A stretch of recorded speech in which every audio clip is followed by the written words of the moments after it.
Hello everyone. In this video, I'm going to be going over some issues that exist with the Valkyrie and proposing some ways to fix them. This is the first ship in a long time that's gone right from internal design to flight ready without first having a concept sale, and has been developed without any feedback from the Star Citizen community. As a result, CIG is going to keep close tabs on our input before doing a final pass on the Valkyrie, and will then decide on making any last minute changes to it based on what we have to say. I actually prefer to have things done this way, because now I can physically walk around the ship and base my opinions on actual experience, rather than on theoretics or things that I feel might become a problem in the future. The first issue that I'm going to tackle is this balcony area. The main issue people had with it is how it leaves the rest of the ship vulnerable to decompression if you open either of the side doors or the hangar ramp. Everything else inside the ship seals up rather nicely, including the doors that lead to the dropship seats, both turrets, and the entrance to the cockpit.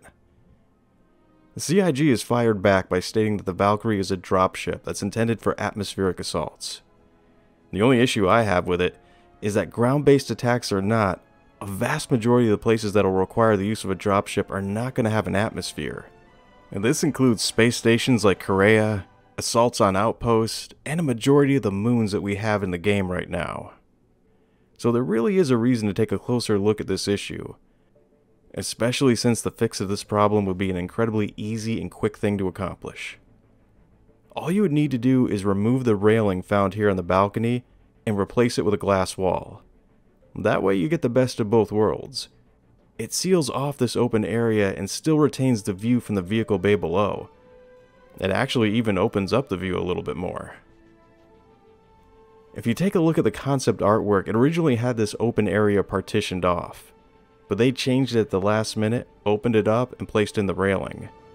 I personally like how opening this space up takes away from the claustrophobic feel of the ship's interior, seeming how it has no interior windows to look out of.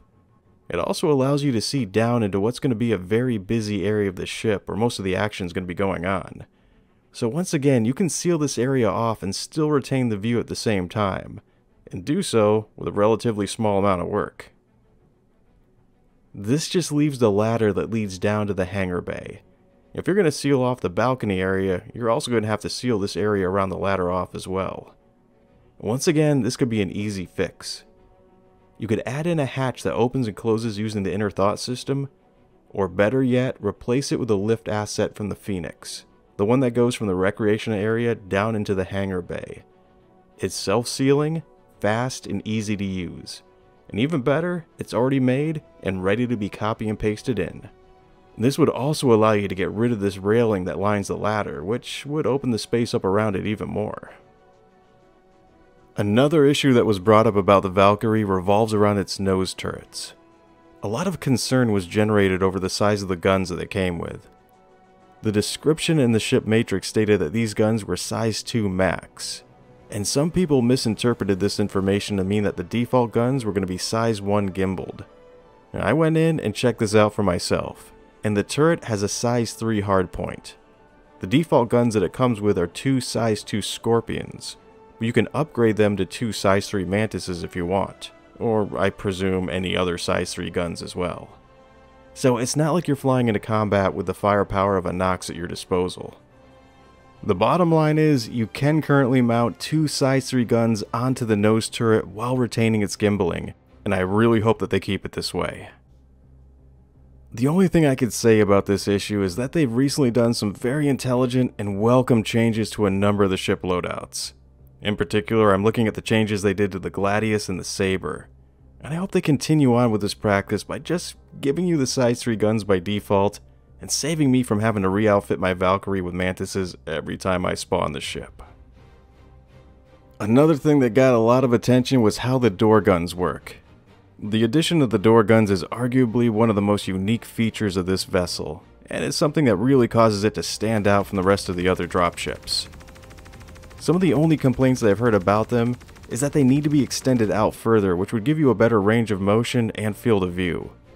I agree that this would be really nice, and help to add to the effectiveness of the door guns. Here's hoping that CIG feels the same way. The last and most prevalent issue revolving around the Valkyrie is the cargo situation. Let's just state for the record that I already know that they said this was going to primarily be a dropship first and foremost, but something tells me they might not have been entirely sure about that decision, because they also said the Valkyrie was built so that adding in a cargo grid after the fact would be something that would be relatively easy for them to do. I think they went forward with the idea to make it exclusively a dropship, then decided to test the water to see how we felt about it. And if we overwhelmingly disliked that idea, then they go ahead and put the cargo grid back in. Now, I'm not expecting to get rich hauling the amount of cargo that this ship could hold, but I would be happy to be able to maglock down a box of equipment or ammunition that I had stored back there.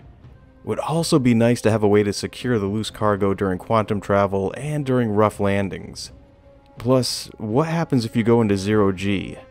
If everything back there, including your vehicle, isn't secured, won't it just start to float off and then come crashing back down to the floor once gravity returns? Being able to lock things down is also going to be a safeguard against explosive decompression, so that in case a breach is caused or the back ramp is opened up, you don't have the entire contents of your hull blown into space. So although I was never intending on using this ship to haul cargo with, there's still plenty of reasons to allow it to have a cargo grid that allows you to lock containers of various sizes down. There's a number of features that I noticed that a lot of Valkyrie owners didn't even know were present on their own ship. Among them being the glass bottom in the pilot's seat that allows you to see the ground. A common complaint that I had come across is that the pilot couldn't see the ground below you without using the third-person camera. This window may be small, but it works. And it's definitely better than nothing. Another thing is located right here. It's a stop for vehicles that are being loaded into the Valkyrie that you can extend to keep spastic drivers from slamming into the back wall, and to keep them from blocking the way to the upper and lower deck's interior. You can lower it as well and get a lot more room out of the hangar bay. So if you know what you're doing, you can lower the stop and get more vehicles in here while still being able to move around them and get back into the ship's interior. I also like how they thought ahead and already addressed some issues that had previously existed for other ships, like how the bottom turret works. In certain ships like the Connie, the bottom turret has a really bad field of view for the gunner to work with. And they fixed this issue for turrets like the Retaliator has by flipping the bottom turret, which gives a great view, but at times can be disorientating to the gunner, especially when flying planet side and when you're trying to land. The Valkyrie's belly turret is the best of both worlds, being right side up when you get into it, and articulates the seat along with the turret so that it provides the gunner with an open view of the surrounding area. Some remaining questions I still have about the Valkyrie includes, what kind of armor is this ship going to have?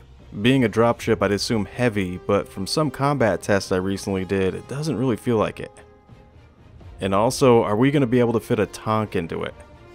At first, I would have automatically said no, but recently I managed to get 4 Cyclones in, and that's basically the size equivalent of a tank. The tank has the same dimensional space as 4 Cyclones, and as you can see here, you can get 4 Cyclones inside of the Valkyrie. It would definitely be a tight fit, but the tank is entered from the rear, so you could go right from the ladder directly into the back of it. Another thing that would keep it from fitting would be the height of the tank. But the vehicle bay is 2 stories tall, so it might just barely fit in there. Also, the sloping angle of the back of the vehicle bay would be perfectly shaped to accommodate for the tank's turret. But, of course, I'd like to get actual confirmation from CIG before I make any assumptions. This ship was developed for Squadron 42, so it's getting a lot of attention right now. And as a result, is not going to be half developed and then left on a shelf to collect dust in the way that a number of other ships have in the past. This game is an open development, which means that your vote counts. So if you feel strongly that this ship needs certain options put in, then express how you feel about it on the forums and on the appropriate Spectrum threads. Otherwise, change is never going to happen. I'm going to be leaving a link to the Spectrum thread that's for the Q&A about the Valkyrie, so make sure to drop by and vote for the questions that you feel need to be addressed. Thanks for checking this out, and take care.